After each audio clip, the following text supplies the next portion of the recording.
तीन राज्यों के चुनाव के बाद बीजेपी पूरे जोश में है। हरियाणा में भी विधानसभा के जो चुनाव है लोकसभा के साथ हो सकते हैं। ऐसे में हमारे साथ बीजेपी के वरिष्ठ नेता हैं परमवीर सैनी जी। किस तरह का अब चुनाव का माहौल बन चुका है? जैसे तीन राज्यों में बम्पर जीत हुई है, तो अब क्या लगता है बीजेपी की क्या स्ट्रेटजी रहेगी हरियाणा में भी? सबसे पहले आपके चैनल के सभी साथियों को मेरा नमस्कार। जो बीजेपी तो हमेशा इलेक्शन के लिए तैयार रहती है। जैसा कि आज भी अखबार में पी चिदम्बरम ने यह माना है कि बीजेपी हर चुनाव को आखिरी चुनाव मानकर, आखिरी लड़ाई मानकर लड़ती है। तो हरियाणा में पहले भी माननीय मुख्यमंत्री मनोहर लाल खट्टर जी ने कहा था कि कुछ समय पहले कि हम चुनाव के लिए अब भी तैयार हैं। अगर लोकसभा इलेक्शन के साथ में चुनाव होते हैं उसके लिए भी तैयार हैं, अगर अलग से होते हैं तो उसके लिए भी तैयार हैं। हमारी तैयारी पूरी है। और जैसा कि अभी 3 प्रदेशों में भाजपा की सरकार आई है, उससे तो और लोगों में ज़्यादा विश्वास बढ़ा है। तो हम इलेक्शन के लिए साथ हो या अलग हो हमेशा तैयार रहते हैं। हरियाणा में और भारत में पूरे भारत विकसित यात्रा चलाई जा रही है। इस यात्रा का मकसद क्या है और इससे बेनिफिट जो आम जनता को मिलने हैं वो कितने रहेंगे? ये विकसित भारत संकल्प यात्रा जो है ये हमारे माननीय प्रधानमंत्री, यशस्वी प्रधानमंत्री नरेंद्र मोदी का ड्रीम प्रोजेक्ट है। पहले की सरकारें सिर्फ वोट लेती थी, वोट लेने के बाद लोग सरकार को ढूंढते थे। लेकिन नरेंद्र मोदी जी और मनोहर लाल खट्टर जी की हरियाणा में ये सोच और प्रधानमंत्री जी की पूरे भारत में ये सोच रही कि सरकार को लोगों के द्वार पे जाना चाहिए। हर जो वंचित है, जिसको किसी भी सरकार की स्कीम का लाभ मिलना चाहिए, वो उसको वहाँ जाकर हर पंचायत में जाकर देना चाहिए। इसीलिए नरेंद्र मोदी जी ने ये विकसित भारत संकल्प यात्रा शुरू की। लगभग सभी महकमे गाँव में पहुँचते हैं और पूरे भारत देश की सारी पंचायतों को छुएंगे। कोई पंचायत ऐसी नहीं रहेगी जिसको ये यात्रा नहीं छुएगी, गाँव में जाएगी। और हर गरीब व्यक्ति को जिस प्रकार का भी जो लाभ, गरीब का, मजदूर का, किसान का, किसी भी प्रकार का भी जो लाभ वो पात्र होंगे उसको वो लाभ मिलेगा, हर योजना का लाभ मिलेगा। यही भारत के हमारे प्रधानमंत्री जी की सोच है। और इससे लाभ हम क्योंकि लगातार गाँव में जाने लग रहे हैं, हमने भी देखा है कि जो भी आदमी, क्योंकि कभी कभी चक्कर काटने के लिए ब्लॉकों में जाना पड़ता है, जो आदमी ब्लॉकों में नहीं जा पाता, गरीब व्यक्ति, वो वहाँ पर पहुँचकर उसका लाभ उठाता है और इसकी हर जगह प्रशंसा हो रही है। जिस तरह से अब पूरे चुनाव के मोड में है, इलेक्शन अभी शुरू हो चुका है लोकसभा का भी और विधानसभा के भी साथ हो जाए, तो आप कितने तैयार हैं अपने तौर पर? मेरी तो भाजपा पूर्ण रूप से तैयार है। रही मेरी पर्सनली बात तो ये कोई वो नहीं है। तो हमारे जो केंद्रीय नेतृत्व है और प्रदेश का नेतृत्व, उन्होंने देखना है। जिसको भी ये लड़ाएंगे वही बात प्रधानमंत्री जी कहते हैं कि हमारा निशान, हमारा कैंडिडेट कमल का फूल है। जो भी कमल का फूल जिसको भी देंगे, अगर मेरे को देते हैं तो मैं भी पूर्ण रूप से तैयार हूँ, किसी और को देंगे तो उसके लिए भी हम पूर्ण रूप से तैयार हैं। गोहाना विधानसभा अब की बार भाजपा बहुत भारी वोटों से जीतेगी, ये मैं दावा कर सकता हूँ। और सभी कार्यकर्ता साथियों का और सभी नेताओं का उसमें सहयोग रहेगा। जिस तरह से पिछली बार राजकुमार सैनी ने यहाँ पर 37,000 से ज़्यादा वोटें लेकर बैकवर्ड की एक सीट को यहाँ पर सुनिश्चित कर दिया कि बैकवर्ड वोट बैंक यहाँ पर है, क्या बीजेपी उस तरफ भी एक बार सोच सकती है कि जो बैकवर्ड वोट बैंक है उसको नाराज़ ना किया जाए? रामचंद्र जांगड़ा को एक बार लड़ा के देखा था तो वो भी अच्छी खासी वोट ली थी। क्या आपकी बार बीजेपी उस पैटर्न पर भी जा सकती है? पैटर्न तो वो देखो हमारे प्रदेश के नेतृत्व का और केंद्रीय नेतृत्व का है। लेकिन जहाँ तक बैकवर्ड की बात है, बैकवर्ड की सीट ये नहीं है कि भाई पहली बार है या बीजेपी पहली बार सोच सकती है। 2009 में नत्था सिंह सैनी को यहाँ से लड़ाया था और उस टाइम नत्था सिंह सैनी 8,000 वोट ले गए थे, जिस टाइम बीजेपी बहुत कमज़ोर मानी जाती थी। सिर्फ शायद 2 ही सीट आई थी 2009 में। तो जब नत्था सिंह सैनी को लड़ाई, उसके बाद मैं जिला परिषद का लड़ा, जिला पार्षद बना। और उसके बाद रामचंद्र जांगड़ा जो कि मैम के निवासी हैं और यहाँ आकर वो भी टिकट काट कर जयसिंह बनवाड़ा की टिकट काट कर टिकट दी और 26,000 वोट ले गए। तो उन्होंने भी ये दिखाया कि भाई ये बैकवर्ड की सीट है। उसके बाद ये पिछली बार राजकुमार सैनी आए, वो तो चलो जैसे भी ध्रुवीकरण होकर वोट आई और बैकवर्ड का तो इसमें बनता ही है। 70,000 वोटें हैं, शहरी वोटें, ग्रामीण अंचल में भी बैकवर्ड का तो अगर पार्टी विचार करती है तो वो पार्टी ने देखना, और पार्टी 2009 में पहले दे चुकी है नत्था सिंह सैनी को।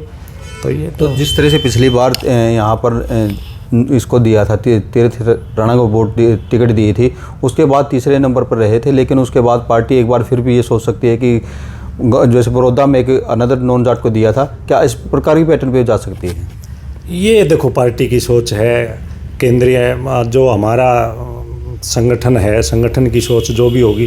तीर्थ राणा को टिकट दिया, वो भी कुछ क्या पता कितनी जगह से कितनी बार किस हिसाब से सोचना पड़ता है, वो किस हिसाब से सोच कर टिकट दिया और किस तरह देते हैं, वो उनकी सोच है। जिस तरह भी वो सोच करेंगे उस हिसाब से मैं तो ये सिर्फ ये कह सकता हूँ कि भाजपा की जोड़ी में अब की बार गोहाना 100% आएगा और भाजपा इलेक्शन जीतेगी। मान लो आप पर विश्वास जताती है, तो गोहाना विधानसभा के ऐसे कौन से काम हैं जो आपके मन में है कि ये कराने ज़रूरी हैं और गोहाना की जनता इनसे महरूम है और ये काम वाकई में होने चाहिए? पिछले 9 साल से जब से भाजपा ही है, लगातार गोहाना का विकास होने लग रहा है, और जो हमारी सोच है वो सारी सोचें लगभग क्योंकि हम भी संगठन के तौर पर पहले मैं जिला अध्यक्ष रहा ओबीसी मोर्चे का और अब जिला का महामंत्री हूँ। हम भी अपनी सोच हमारे माननीय मुख्यमंत्री तक, हमारे संगठन में ऊपर तक पहुँचाते रहते हैं और समय समय पर लगभग काम होने लग रहे हैं। समय के साथ कुछ कामों की ज़रूरतें होती हैं, वो भी पूरी करेंगे। और बुनियादी तौर पर अभी हाल फिलहाल जो हमारा बाईपास, एक साइड का बाईपास गोहाना का रहा, वो बेहद ज़रूरी है। और हम अपनी तरफ से समय समय पर सरकार के सामने भी और अपने संगठन के सामने भी डिमांड रखते रहते हैं और मेरे ख्याल में वो भी जल्दी ही पूरा होगा। तो बुनियादी जो है वो लगातार काम होते रहे हैं। और जब कोई पावर अपने पास होती है तो उसके सोच का नज़रिया अलग होता है, जब तक पावर नहीं होती उसका सोच का नज़रिया अलग होता है। वो जब समय आएगा जब देखेंगे और कोई कमी नहीं छोड़ेंगे। और अब भी 9 साल से लगातार गोहाना का विकास चल रहा है। लेकिन ग्रामीण क्षेत्र जो रहा है, भाजपा को वोट वहाँ कम से कम मिलती है, लेकिन ऐसा उनका विकास क्या है, उनके जो मन में है कि एक हमारे गांव में ऐसा काम होना चाहिए, लेकिन वो काम नहीं हो पाते हैं। कई बार ग्रामीण क्षेत्र में बीजेपी डाउन रहती है। आप अगर इस मामले में अगर वोट मिलती है तो वहाँ पर परमवीर सैनी उनको क्या समझाएगा? कभी तो ऐसा था कि भाजपा को सिर्फ शहरी पार्टी मानते थे, लेकिन धीरे धीरे करके आज आप ये देखो ना, बड़ौदा बाई इलेक्शन में लगभग 50,000 वोटों से भी ज़्यादा वोटें लिए बाई इलेक्शन में, जहाँ की एक 2,000 वोटों का कस्बा भी नहीं लगता। वो सारा ग्रामीणांचल है। जब वहाँ 50,000 वोट होगी तो आज कहने का मतलब मेरा यह भावार्थ ये है कि भाजपा अब धीरे धीरे गाँवों में भी बढ़ रही है और कोई बूथ ऐसा नहीं जहाँ भाजपा की वोट नहीं हो। आज हर जगह गाँव में कमज़ोर नहीं है भाजपा, गाँव में भी पूर्ण रूप से अपना विस्तार कर चुकी है। नायब सैनी प्रदेश अध्यक्ष बने हैं, इसका आम जनता को, बीजेपी को कितना फ़ायदा मिलना है, कितना फ़ायदा मिलेगा और कितना मतलब धनखड़ को हटाने से कितना नुकसान होगा, ये दोनों चीज़ें देखने में आपको किस तरह नज़र आ रहा है?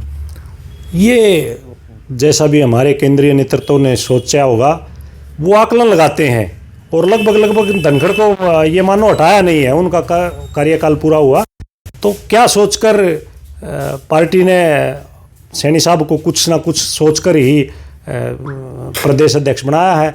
और रही धनखड़ को हटाने का नुकसान, या वो जब पार्टी ने उनका प्रमोशन किया है और 3 साल का उनका कार्यकाल होता है, 3 साल का कार्यकाल उनका पूरा हुआ है तो वो हटाना नहीं है, तो उसकी जगह उनको प्रमोशन दिया गया है। और नायब सैनी को प्रदेश अध्यक्ष बनाकर कहीं ना कहीं पार्टी सोच रही है कि ओबीसी समाज को, सैनी समाज को और जिस ताकत के साथ पार्टी के साथ जोड़ा जाए और जिस सोच के तहत बनाया गया है 100% वो सोच सफल होगी। और हर समाज, क्योंकि बहुत ही निर्मल स्वभाव के हैं हमारे नायब सैनी जी, सबको साथ लेकर, चाहे उसमें जाट समाज हो, SC BC समाज हो और समाज हो, सबको साथ में लेकर जो उनका कार्य करने का अनुभव है, क्योंकि वो विधायक भी रहे हैं, मंत्री भी रहे हैं, सांसद भी रहे हैं और आज प्रदेश अध्यक्ष हैं। और संगठन में नीचे से लेकर जिला अध्यक्ष तक हर उन्होंने जैसे संगठन में भी काम किया है, हर सोच को जो उनकी सोच को लेकर बनाया गया वो सोच 100% कामयाब होगी। अपनी दावेदारी अब आप लगातार गोहाना से सीट मांग रहे हो, मान सकते हैं हम सरकार से? देखो, जब कोई नेता किसी भी हलके में सक्रिय होता है तो दावेदारी अपने आप हो जाती है। और मैं तो लगातार 22-23 साल से राजनीति में हूँ और लगातार 13-14 साल से 2010 में जब से जिला पार्षद बना हूँ लगातार गोहाना हलके में सक्रिय हूँ। देखना ऊपर वालों ने है, जो प्रदेश का संगठन है, प्रदेश की हमारी कमेटी है और या हमारी जो राष्ट्र की है, देखना उन्होंने है। मैं पूर्ण रूप से सक्रिय हूँ और सक्रिय ही रहूँगा। आपको मौका दिया भी जाता है, एक काम जो आपके मन में है जो मुझे गोहाना के लिए करना है, एक काम कोई? सबसे पहले जो बाईपास है वो बाईपास का निर्माण, और जो आजकल शहर में ज़्यादा भीड़ लगती है, जहाँ भी देखे जाम की, इस जाम की व्यवस्था का जो भी सुचारू रूप से और आम जन के लिए सुविधाएं उनके घर तक पहुँचे, ऐसा कुछ करना है कि आम जन, गरीब जन, मजदूर के पास जो भी सुविधाएं सरकार की हो वो उनके घर तक पहुँचे। कुछ ऐसा सोच कर करेंगे। कोई ग्रामीण क्षेत्र में कोई ऐसी मन में एक इच्छा की ग्रामीणों के लिए भी है कि कैसा होना चाहिए प्लेटफॉर्म कि यहाँ पर इनको फ़ायदा मिल सके? जैसे मैं अब ये विकसित भारत संकल्प यात्रा जो चल रही है इससे बहुत ही प्रभावित हूँ। हमने देखा है कि एक गरीब आदमी जो वहाँ तक भी मुश्किल से उसको हम गांव का सरपंच या गांव का पंच लाता है तो वो कहाँ ब्लॉक में या वो जाएगा। तो ये यात्रा से मैं बहुत प्रभावित हूँ कि हर आदमी को उसका हक देने के लिए हम उसके द्वार जा रहे हैं, उसके पास जा रहे हैं। तो कुछ ऐसा किया जाए कि हम कोई भी जब एमएलए हो, विधायक हो, मंत्री हो, क्यों नहीं वो अपने हल्के में ऐसा कुछ करे कि ग्रामीण क्षेत्र का आदमी शहर में ना आकर, उसके पास ना आकर कि उसके पास जाया जाए। कुछ इस तरह का विचार इससे प्रभावित होकर किया जाए कि हम आम आदमी तक और आम ग्रामीण तक पहुंच पाए, सरकार की स्कीमों को पहुंचा पाए, ऐसा। तो जिस तरह से अब नॉन जाट और जाट की सीट लगातार रही है कि इसको तीरथ राणा को भी दिया है, यहाँ से कांग्रेस भी अलग से अब पैटर्न सोच सकती है, टिकट काटने में भी है। कांग्रेस को कहाँ देखते हो आज पार्टी की उसमें फाइट में? कांग्रेस धीरे धीरे लगातार अपने कर्मों से ख़त्म होती जा रही है और उसका उदाहरण भी है। अब राजस्थान से सरकार गई है, छत्तीसगढ़ से सरकार गई है। तो कहने का मतलब यह है कि कांग्रेस अपने खुद की लड़ाई से, और नेतृत्व विहीन पार्टी है, कोई नेतृत्व उसमें है नहीं, खुद की लड़ाई है। कांग्रेस धीरे धीरे ख़त्म हो जाएगी। चौटाला